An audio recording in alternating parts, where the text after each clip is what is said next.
கிருபையுள்ள நல்ல தகப்பனே, நீர் கொடுத்ததான மீண்டும் ஒரு கர்த்தருடைய நாளுக்காக நாம் நன்றி செலுத்துகிறோம். ஆமாண்டவரே, உங்களுடைய ஆலயத்தில் உங்களுடைய பிள்ளைகளாய், உங்களுடைய ஊழியர்களாய் நாங்கள் கூடி இருக்கிறோம். உம்மை துதித்திருக்கிறோம், போற்றி இருக்கிறோம். உங்களுடைய கரங்களில் அநேக நன்மைகளை பெற்று இருக்கிறோம். இந்த நாளிலும் எல்லோரு கூட இடைபட வேண்டுமாய், பேச வேண்டுமாய் நாங்கள் ஜெபிக்கிறோம். பரிசுத்த ஆவியானவர் தாமே இந்த தெய்வ செய்தி எடுத்து வழிநடத்த வேண்டுமா ஜெபிக்கிறோம். இயேசுவின் மூலம் நாங்கள் ஜெபிக்கிறோம். நல்ல பிதாவே, ஆமென். கர்த்தருடைய பரிசுத்த நாமம் மகிமைப்படுவதாக.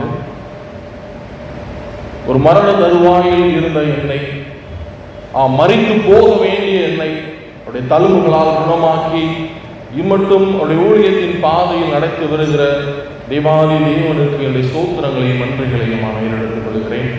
வாய்ப்பு வழங்கிய குருவானவர் ஐயா அவர்களுக்கும், செயலர், பொருளர், கமிட்டி அங்கத்தினர், திருச்சபையார் யாருக்கும் என்னுடைய வாழ்த்துக்களையும் சோத்திரங்களையும் நான் தெரிவித்துக் கொள்கிறேன்.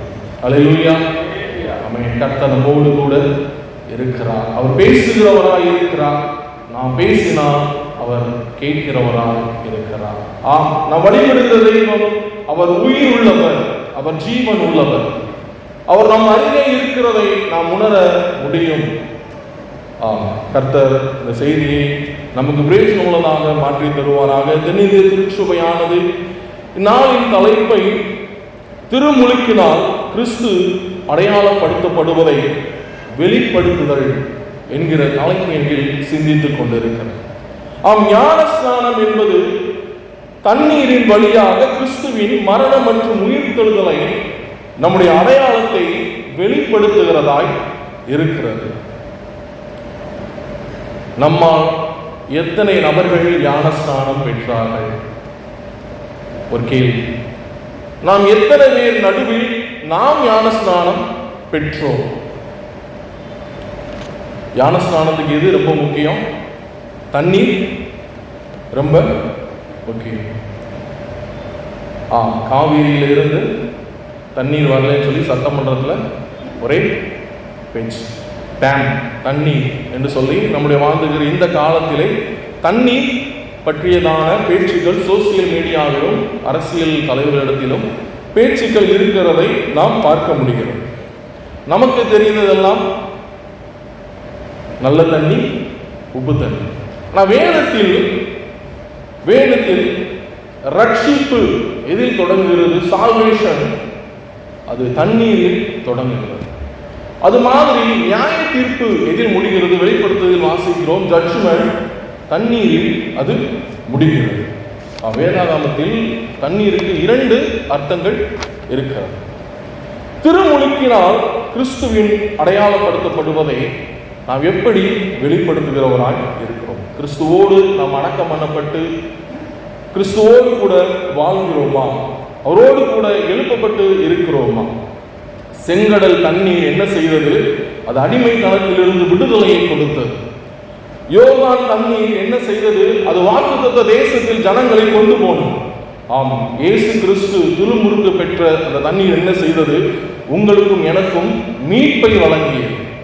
ஆம், கிறிஸ்தவராகிய நாம் பெற்ற திருமுழுக்கின் தண்ணீர் நமக்கு புதிய உடன்படிக்கையை ஏற்படுத்தி இருக்கிறதா? கிறிஸ்துவோடு கூட ஐக்கியத்தின் உடன்படிக்கையில் நாம் நிலைத்திருக்கிறோமா? நம் வேலை ஸ்தலங்களில், நம் வீடுகளில், அக்கம் பக்கத்தில், நம்முடைய சொந்த கந்தங்களில் நம்முடைய கிறிஸ்துவோடு கூட நம்முடைய சாட்சி எப்படி இருக்கிறது? ஒரு நாளில் நாம் அனைவரும் ஞான ஸ்நானம் பெற்றோம்.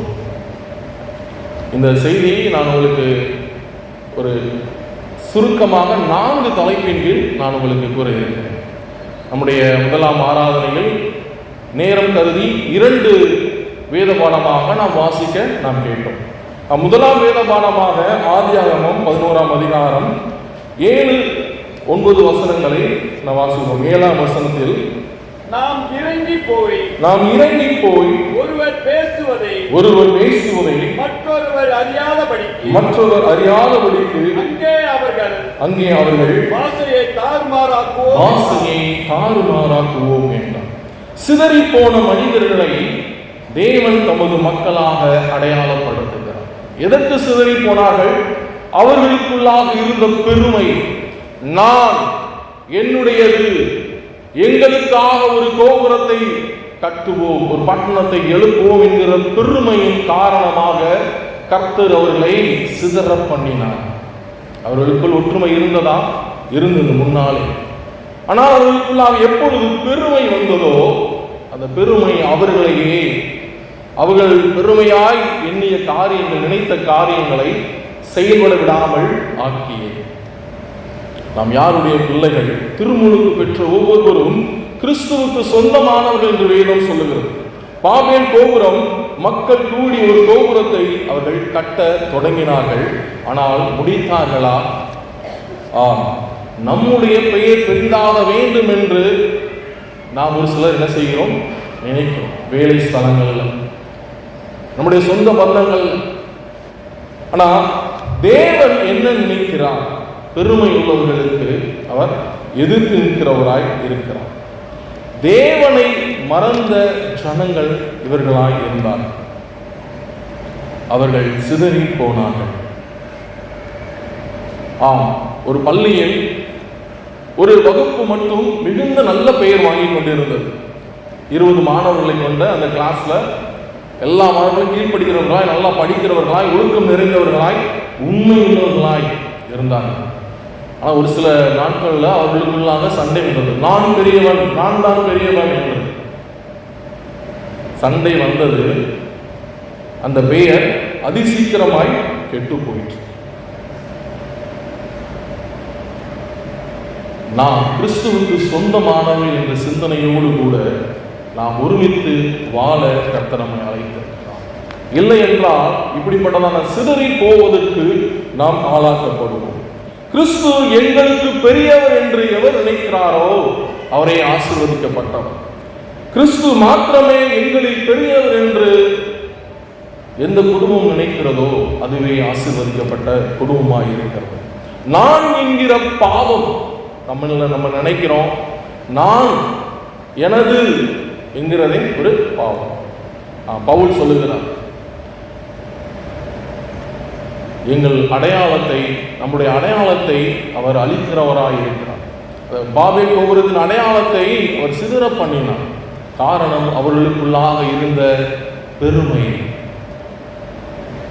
சாத்தான் மனிதனிடம் முதலில் கேட்டது, நீ தேவனை போல் இருக்கிறாய். ஆதாம் கேவாளுக்கு தெரியாதா நாம் தேவனுடைய சாயலாய் இருக்கிறோம் என்று? அவர்களுக்குள்ளாக என்ன வந்தது? பாபிலின் ஆவி அவர்களுக்குள்ளாக வந்தது.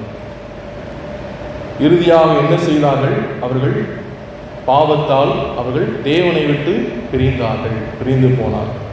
பாபேலில் ஒரு மொழி இருந்தது. பல மொழிகளாக பிரிக்கப்பட்டு சிதறப்பட்டு போனார்கள். பாபேலில் ஒரு மொழி பல மொழிகளாக ஆக்கப்பட்டு சிதறப்பட்டு போனார்கள். ஆனால் பெந்தேகோஸ்தே நாளில் அநேக மொழி பேசுகிறவர்கள் இருந்தார்கள். அவர்கள் ஒருமனப்பட்டு ஜெபித்து ஒரே ஒரு சுவிசேஷத்தால் ஒரே சரீரமாகிய கிறிஸ்துவோடு கூட இணைக்கப்பட்டார்கள். நாம் எப்படி இருக்கிறோம்? பாபேலின் இனமாக ஜனமாகவா, அல்லது பெந்தேகோஸ்தே நாளில் கர்த்தர் அங்கே ஒருமனப்பட்டு ஜெபிக்கிறவர்களாக இருந்து ஆவினாலும் அக்கினியினாலும் அங்கே அவர்களுக்கு ஞானஸ்நானம், அவன் யோவான் ஸ்நானம் சொல்லுகிறார், எனக்கு பின்பு வருகிறவர் என்னிலும் மேன்மை உள்ளவர், அவருடைய பாதரட்சைகளை நான் வாரம் இருக்கிறது நான் பாத்திரம் அல்ல, நான் நீரினால் ஞானஸ்நானம் கொடுக்கிறேன், அவரோ ஆவியினாலும் அக்கினியினாலும் உங்களை ஞானஸ்நானம் செய்வார் என்று அங்கே சொன்னது நிறைவேறும். சிதறி போன மக்களை தேவன் தமது மக்களாக அடையாளப்படுத்த நாம் என்ன செய்கிறோம்? இரண்டாவதாக நான் எடுத்துக்கொண்ட வார்த்தை வாசிப்போம். 1 பேதுரு 3ஆம் அதிகாரம் 21ஆம் வசனம் நாம் மரணமாக நாம் வாசித்தோம். 1 பேதுரு 3:21. அதற்கு ஒப்பனையான ஞானஸ்நானமானது அறிக்கை நீங்களாயிராமல் தேவனை பற்றும் நல்மனசாட்சியை உடன்படிக்கையாயிருந்து இப்பொழுது நன்மையும் இயேசு கிறிஸ்துவுடைய உயிர்த்தெழுதலினால் ரட்சிக்கிறது. ஆமென். ஞானஸ்நானமானது மாம்சை அழுக்கை மாத்திரம் நீக்குகிறதாய் இராமல் தேவனை பற்றும் நல் மனசாட்சி, கிறிஸ்துவோடு கூட உயிர்த்தெழுதலின் பங்குள்ளவர்களாய் இருக்க நம்மை அழைக்கிறது ஞானஸ்நானம். கிறிஸ்துவின் மரணம், அடக்கம், உயிர்த்தெழுதல் அடையாளப்படுத்தப்படுகிறது. பேதுரு அதை நமக்கு விளக்கி காட்டுகிறார். ஒருவன் தண்ணீரினால் ஞானஸ்நானம் பெற விரும்பி ஃபுல்லா மூழ்கி எழுந்திருந்து சபையா நம்ம வாழ்க்கலாம். ஞான பெற்றோர் அவர்களுக்காக ஜெபிக்கலாம். ஒரு பெரிய சர்டிபிகேட் அவர்களுக்கு கொடுக்கலாம், திருச்சபையால் ஞானஸ்நானம் பெற்றோர்கள். ஆனால் அவருடைய உள்ளத்தில் கிறிஸ்துவின் அன்பும் கிறிஸ்துவின் சிலுவையும் கிறிஸ்துவின் அந்த சகிப்புத்தன்மை இல்லை என்றால் அனைத்தும் வீண். கிறிஸ்துவின் மரணத்தையும் அடக்கத்தையும் உயிர்த்தெழுதலையும் நம்பிக்கையும் உடையவராய் விசுவாசிக்கிறவராய் இருக்கும்போது அந்த ஞானஸ்நானமானது உயிர் பெறுகிறது, அது பிரயோஜனமாக்கப்படுகிறது. நோவாவின் வேலையை குறித்து இங்கே பேதுரு சொல்லுகிறார். அதை நாம் வாசிக்க நாம் கேட்டோம். நோவாவின் காலத்தில் பாவத்தால் நிரம்பி இருந்தது ஜனங்கள். ஆனால் 8 பேர் மாத்திரம், நோவாவின் குடும்பம் மாத்திரம் பேழைக்குள்ளாக காக்கப்பட்டது. வெளியே நியாய தீர்ப்பு தண்ணீரில், உள்ளே பேழைக்குள்ளாக ரட்சிப்பு. கிறிஸ்து என்னும் பேழைக்குள்ளாக உங்கள் குடும்பம் இருக்கிறதா? கிறிஸ்து என்னும் பேழைக்குள்ளாக உங்கள் பிள்ளைகள் இருக்கிறார்களா? வெள்ளம் புரண்டு இருக்கிறது. நம் வாழும் உலகம் சுற்றி பாவமாகிய வெள்ளம் புரண்டு இருக்கிறது. பேழைக்குள் இருக்கிறோமா? நியாய தீர்ப்பு நெருங்கும் காலமாக இருக்கிறது. மரணம், அடக்கம், உயிர்த்தெழுதலை அடையாளப்படுத்தும் பேதுரு. கர்த்தரே கதவை அடைத்தார். கர்த்தரே அந்த பேழையின் கதவை அடைக்கிறவராக இருக்கிறார்.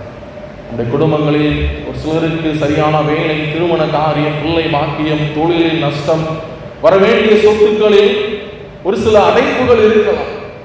வேதம் சொல்லுகிறது, கர்த்தரை அடைக்கிறவரும் திறக்கிறவருமாய் இருக்கிறார். ஆமென். அவர் நிச்சயம் ஒரு ஏற்ற நாளிலே அதை திறக்கிறவராய் இருப்பார். நீ திறந்தால் அடைப்பவன் இல்லை, நீ தட்டினால் அதை இடிப்பவன் இல்லை. நீ திறந்தால் அடைப்பவன் இல்லை, நீ கட்டினால் அதை இடிப்பவன் இல்லை. இல்லை இல்லை இல்லை, என் வாசலை அடைப்பவன் இல்லை. இல்லை இல்லை இல்லை, என்னை இடிப்பவன் பூமியில் இல்லை. இல்லை இல்லை இல்லை, என் வாசலை அடைப்பவன் இல்லை. இல்லை இல்லை இல்லை, என்னை இடிப்பவன் பூமியில் இல்லை. கர்த்தரை போல பரிசுத்தமுள்ளவர் பூமியில் இல்லை. கர்த்தரை போல வல்லமையுள்ளவர் பூமியில் இல்லை. பலவானின் வில்லை உடைத்து கீழே தள்ளுகிறார். பலவானின் வில்லை உடைத்து கீழே தள்ளுகிறார். தள்ளாடும் யாவரையும் உயரத்தில் இருத்துகிறார். உயரத்தில் இருத்துகிறார். நீ திறந்தால் அடைப்பவன் இல்லை, அவர் கட்டினால் இடிப்பவன் ஒருவனாலும் கூடா. அவருக்கு எதிர்த்து நிற்பவன் யார்? கிறிஸ்து நமக்காக மரித்தார் என்பதை பேதுரு இங்கே அடையாளப்படுத்துகிறவராய் இருக்கிறார். அவருடைய மரணத்திற்குள்ளாக நாம் திருமுழுக்கு பெற்று இருக்கிறோம். தண்ணீரில் நாம் இறங்கும் போதே ஒரு நாளில் பல வருடங்களுக்கு முன்பாக நம்மளில் இருக்கிற பலர் ஞானஸ்நானம் பெற்றோம். அந்த ஞானஸ்நான தண்ணீரில் இறங்கும் போதே நமக்குள்ளாக இருக்கிற அகந்தை, கோபம், பொறாமை, கசப்பு, பழிவாங்கும் எண்ணம் எல்லாவற்றையும் அந்த தண்ணீருக்குள்ளாக அமைக்கி இருக்கிறோம். மீண்டும் வெளியே வரும்போது கிறிஸ்துவின் சாயலாக கிறிஸ்து நமக்கு கற்றுக் கொடுத்த அன்பு, மற்றவர்களை மன்னிக்கும் மனப்பான்மை இருக்கிறதா? இன்று வரை அது தொடர்கிறதா என்பதை நம்மில் நாம் சிந்தித்து பார்க்க நாம் அழைக்கப்பட்டிருக்கிறோம். நம்மில் சிறு குழந்தைகள் வைத்திருக்கிறவர்கள் அநேகர் உண்டு. நம்ம பேர குழந்தைகள் ஸ்கூலுக்கு போயிட்டு வந்தோடனே அவங்க ஃபுல்லாக என்ன செஞ்சுருப்பாங்க, அழுக்கோடு இருப்பாங்க. யூனிஃபார்ம்ல இருந்து கை காலில் இருந்து அவங்க கேட்பாங்க, எனக்கு தின்பண்டங்கள் உணவு கொடுக்க பசிக்குன்னு சொல்லி ஒரு சிலர். நம்ம என்ன செய்வோம், உடனே கொடுத்துருவோமா? கொடுக்க மாட்டோம். முதல்ல போய் என்ன செய்யும், யூனிஃபார்ம் கலட்டு, குழி, இல்லைன்னா கை காலை கழுவி, முகத்தை கழுவி, ட்ரெஸ்ஸை போடு புதுசாக. அதுக்கப்புறம் தான் அவளுக்கு என்னது, சாப்பாடு, உணவு சொல்லி நம்மை கொடுக்கும். கிறிஸ்து நம்ம இன்னும் அதிகமாய் அவர் விரும்புகிற பிரகாரம் நாம் சிந்திக்க, யோசிக்க, செயல்பட, பார்க்க விரும்புகிறார். கிறிஸ்துவின் பிள்ளைகள் அவருடைய சாயலாகிய பரிசுத்த சிந்தையை அவர் நாம் அனுபவிக்க அவர் விரும்புகிறவராய் அவர் இருக்கிறார். கிறிஸ்து நமக்காக மரித்தார், நமக்காக அடக்கம் செய்யப்பட்டு உயிர்த்தெழுந்தார் என்கிற அடையாளத்தை நாம் காட்டுகிறவர்களாக இருக்க நம்மை நாம் அழைக்கிறோம். மூன்றாவதாக நாம் எடுத்துக்கொண்ட தலைப்பு, அது நாம் சுவிசேஷ பாடமாக வாசித்த யோவான் 3ஆம் அதிகாரம் 1 முதல் 8 வரை நாம் வாசித்தோம். இந்த வாக்கியம் இது நம்ம எல்லோருக்கும் அறிந்தது. நிக்கோதேமு அவர் பக்தி வைராக்கியமானவர். அவர் சாதாரண ஆள் இல்லை, அவர் வேதத்தை அறிந்தவர், அவர் மத தலைவர், அவர் நல்ல மனிதர், அவர் ஒரு நல்ல ஒரு வயது நிறைந்தவரும் கூட.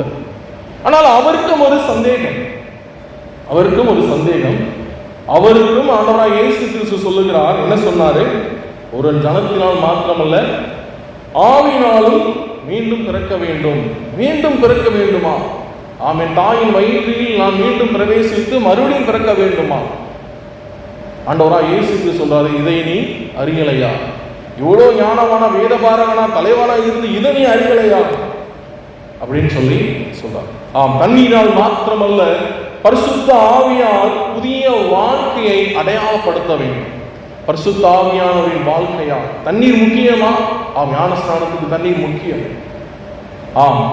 புதிய வாழ்க்கையின் அடையாளம் பரிசுத்த ஆவியானவரால் நமக்கு கொடுக்கப்பட்டிருக்கிறது. ஆவியானவரால் நமக்கு கொடுக்கப்பட்டது. ஏனெனில் நம்முடைய இருதயத்தில் வேதம் சொல்லுகிறது திருக்குள்ளதாய் இருக்கிறது, கேடுவதாய் இருக்கிறது, மகா கேடுவதாய். துதித்தலும் இருதயத்திலிருந்து தொடங்குகிறது. மற்ற சகோதரரை திட்டுவதிலும் கெடுதல் செய்வதும் இருதயத்திலிருந்தே தொடங்குகிறது. அந்த இருதயத்தை சுத்திகரிக்க, இருதயத்தில் ஜீவ ஊற்றி வைக்க பரிசுத்த ஆவியானவரால் மாத்திரமே முடியும்.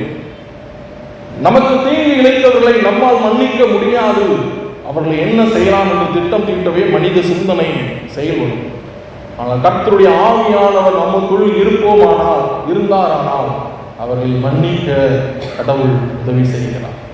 இது என்னால் ஆகாததை என்று நம்ம ஆச்சரியப்படும் வைக்கும் அளவுக்கும் மற்றவர்களை மன்னிக்க, கசப்பை போக்க, கோபத்தை நீக்க கர்த்தர் நமக்கு அப்படிப்பட்ட ஆவியை தந்திருக்கிறார். அதை நாம் பயன்படுத்துகிறோமா? நம் ஆவியானவர் நமக்குள் இருக்கிறார். அதுவே ரகசியம். உடைந்து போகிற மண் பாண்டங்களில் அவருடைய ஆவி இருப்பதே அந்த ரகசியம் என்ற வேதம் சொல்லுகிறது. பொக்கிஷத்தை நாம் அழிந்து போகின்ற சரீரத்திற்குள்ளாக வைத்திருக்கிறோம். வெறுப்பு, பகையை, பிரிவினையை களைந்து பரிசுத்த ஆவியின் ஏவுதலால் புதிய வாழ்க்கையை வாழ நாம் மீண்டும் புதிதாய் பிறந்த குழந்தைகளைப் போல சிந்தை உள்ளவர்களாய் இருக்க கர்த்தர் அழைக்கிறார். சிறு குழந்தைகள் அடிக்கடி சண்டை போடுவாங்க.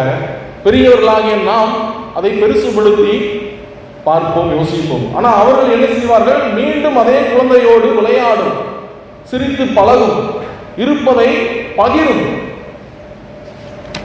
சிறு பிள்ளைகளைப் போல தேவனுடைய ராஜ்யத்தை ஏற்றுக்கொள்கிறவனே அதில் பிரவேசிப்பான் என்று கர்த்தர் சொல்லுகிறார். நம்முடைய சிந்தனை எப்படிப்பட்டதா இருக்கிறது?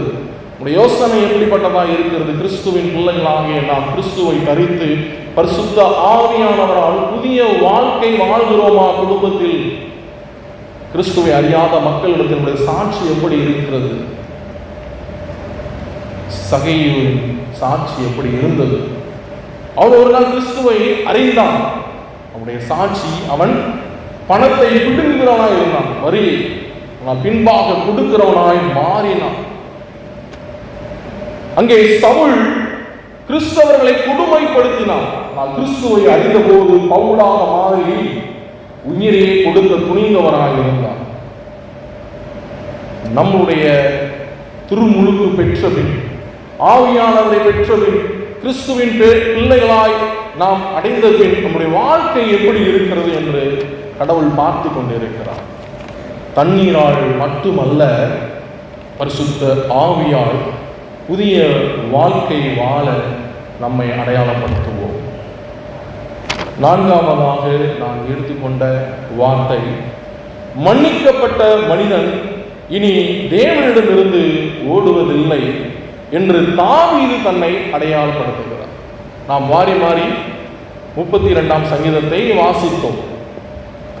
இந்த சங்கீதம் திருமுழுக்கின் உள்ளார்ந்த மனம் விரும்புதலை வெளிப்படுத்துகிறதா இருக்கிறது.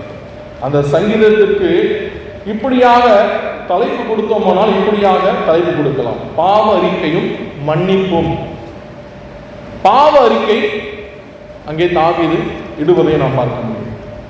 தாவீது நம்ம எல்லோருக்கும் தெரியும், அவர் எந்த அளவுக்கு சிறந்தவர், அவர் எந்த அளவுக்கு பாவத்தில் நிறைந்தவராக இருந்தார். தாவீது ஒரு காலத்தில் தன் பாவத்தை மறைத்து வாழ்ந்தவராக இருந்தார், வாழ்ந்து கொண்டிருந்தார். அதன் விளைவு என்ன? அவருடைய உள்ளத்தில் எப்படி இருந்தது? ஒரு அழுத்தம் இருந்தது. கிறிஸ்துவை, கடவுளை விட்டு பிரிந்த ஒரு வாழ்க்கையாக இருந்தது. அவர் மௌனமாக இருந்த போது நாள்தோறும் என் கதறுதலை, என் எலும்புகள் உலர்ந்து போயிற்று என்று 3-4 வசனங்களில் நாம் வாசிப்போம். வெளியில் நம்முடைய முகம் சிரிக்கிறதா இருக்கும், ஒரு சிலர் உள்ள கண்ணீரோடு கூட இருப்பார்கள். வெளியில் ஆராதிக்கிறவர்களாய் இருக்கும், ஆனால் உள்ளே குற்ற உணர்வோடு கூட இருப்பார்கள். வெளியில் ஆமென் ஸ்தோத்திரம் என்று சொல்லுகிறவர்களாய் இருக்கும், ஆனால் கிறிஸ்துவை விட்டு தூரமாய் இருக்கிறவர்களாய் உள்ளான மனதில் காணப்படும். தாவீதை போல நம்முடைய பாவங்களை அனுதினமும் அறிக்கையிட்டு இரவு ஜெபத்திலாவது நாம் ஜெபித்து படுத்தோமானால் நிச்சயமாக நாம் தாவீதை போல பலனுள்ளவர்களாயிருப்போம். வேதம் சொல்லுது, அறிக்கை செய்த போது கதவு திறந்தது. 32:5ஆம் வசனத்துல, என் பாவத்தை உமக்கு மறைக்காமல் அறிவித்தேன், என் பாவத்தை அறிவித்தேன். நான் தவறு செய்துவிட்டேன் என்று அறிக்கை மட்டுமல்ல, பாவ வழியில் இருந்து விடுபட்டு கடவுளின் வழியில் தொடர வேண்டும். அநேகர் நம்மில் அறிக்கை இடுகிறோம், ஆனால் மீண்டும் மீண்டும் குழந்தையைப் போல தவழ்ந்து நடந்து பின்பாக ஓடுகிறோம், மீண்டும் விழுகிறோம். நாம் கடவுள் நம்மை விட ஆச்சரியமான காரியங்கள் செய்யும். நாம் என்ன செய்கிறோம்? நம்ம குழந்தை கீழே விழுந்துச்சு, நம்ம பதறோம், இன்னும் கீழே விழுந்துக்கிட்டே இருக்கேன், நீ ஓட வேண்டிய வயசு அப்படின்னு சொல்லி. ஆனால் கர்த்தர் நம்மை பார்த்தும் கேட்கிறார், மீண்டும் நீ கீழே விழுகிறாயே. மன்னிக்கப்பட்ட மனிதன் இனி தேவனிடமிருந்து ஓடுவதில்லை என்று தாவீது தன்னை அடையாளப்படுத்த. நாம் மன்னிக்கப்பட்ட, நாம் கழுவப்பட்ட பாவிகள் என்று தேவ மனிதர்கள் கூறுகிறார்கள். அனுதினமும் நாம் கழுவப்பட வேண்டும், அனுதினமும் ரட்சிக்கப்பட வேண்டும், அனுதினமும் தேவ ஆவியால் நடத்தப்பட வேண்டும், அனுதினமும் கிறிஸ்துவின் திருமுழுக்கை பெற்று நாம் அவரை அடையாளப்படுத்த வேண்டும் என்று கிறிஸ்து விரும்புகிறார். ஆம், பாபேல் சிதறி போன மனிதர்களை தேவன் தமது மக்களாக அடையாளப்படுத்தினார். கிறிஸ்துவும் மரணம், அடக்கம், உயிர்த்தெழுதலை குறித்து தன்னை அடையாளப்படுத்துகிறார். யோவான் 3ஆம் அதிகாரத்தில் தண்ணீரால் மாத்திரமல்ல, பரிசுத்த ஆவியால் புதிய வாழ்க்கை நிக்கோதேமும் அங்கே வாழ அங்கே அறிந்து கொள்கிறார். மன்னிக்கப்பட்ட மனிதனாக இனி தேவனிடமிருந்து ஓடுவதில்லை என்று தாவீது தன்னை அடையாளப்படுத்துகிறார். எகிப்து தன்னை பாவம் என்று அடையாளப்படுத்தியது. பார்வோன் தன்னை பிசாசு என்று அடையாளப்படுத்தினான். செங்கடல் தன்னை திருமுழுக்கு கொடுக்கும் இடமாக அடையாளப்படுத்துகிறது. கானான் தன்னை புதிய வாழ்க்கை என்று அடையாளப்படுத்துகிறது. நீங்களும் நானும் கிறிஸ்தவர்களாகிய நாம் வெளியே எதை அடையாளப்படுத்துகிறோம்? நம் உறவுகள் மத்தியில், கிறிஸ்துவை அறியாத சொந்தங்கள் மத்தியில் நாம் எப்படிப்பட்ட அடையாளத்தை அவர்களுக்கு செலுத்துகிறோம்? எகிப்து என்னும் பாவத்திலிருந்து, பார்வோன் என்னும் சாத்தானிடமிருந்து தப்பித்து செங்கடல் வழியாக இஸ்ரவேல் ஜனங்கள் ஞான ஸ்நானம் பெற்று கானான் என்னும் வாக்குத்தத்தம் பண்ண தேசத்தை அவர்கள் அடைந்தார்கள். தேவனுடைய ஜனம் தங்களை அடையாளப்படுத்தியது, நாங்கள் இனி அடிமைகள் அல்ல, சுதந்திரவாதிகள் என்று. வாக்கு பண்ணப்பட்ட தேசத்தை நாங்கள் பெற்றுவிட்டோம் என்று அவர் அடையாளப்படுத்தினார்கள். நாம் பாவத்திற்கு இன்னும் அடிமைகளாக இருந்தால் கிறிஸ்துவின் பிள்ளைகள் அல்லவே என்று வேதம் நம்மை சுட்டிக்காட்டுகிறது. திருமுழுக்கின் 3 காரியங்களை மாத்திரம் உங்களுக்கு சுட்டிக்காட்டி இந்த செய்தியை நான் முடிக்கிறேன். நான் பாவத்திற்கு மரித்தேன், இது கடந்த காலம். நான் கிறிஸ்துவோடு வாழ்கிறேன், இது நிகழ்காலம். நான் கிறிஸ்துவோடு மகிமையில் உயிரோடு எழுந்திருப்பேன், இது எதிர்காலம். பாவத்திற்கு உண்மையாய் மரித்திருக்கிறோமா? கிறிஸ்துவோடு உண்மையாய் எழுந்திருக்கிறோமா? ஞானஸ்நானத்திலிருந்து மகிமையில் உயிரோடு உயிர்த்தெழுதலில் பங்கடைவோமா? நாம் பாபிலோனின் மனிதன் அல்ல, நாம் கிறிஸ்துவின் மனிதன். கண்களை மூடி சொல்லிப்போம்.